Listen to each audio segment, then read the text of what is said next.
सहज आरशात पाहिलं आणि डोळे भरून आले. आरशातील स्त्रीने मला विचारलं, तूच ना ग ती माझेच रूपले आलेली? किती बदलली आहेस ग तू. तुला सांगू तुझ्या अंतरीचे पूर्वरंग? ऐका तू कशी होतीस ते.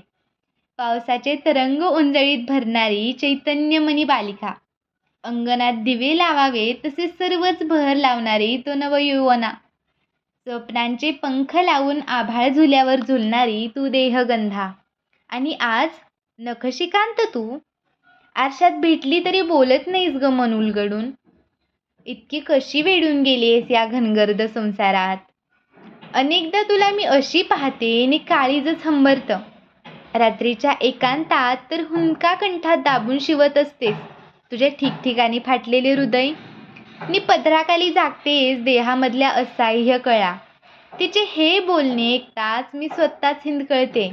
आणि अशातच ती मला गुंजरीत जवळ घेत अधिकारवाणीने म्हणाली, रडू नकोस खुळे, उठ आणि डोळ्यातले हे आसू सोडून दे शेजारच्या तळ्यात आणि घेऊन ये हातात नुकतीच उमललेली शुभ्र कमळाची प्रसन्न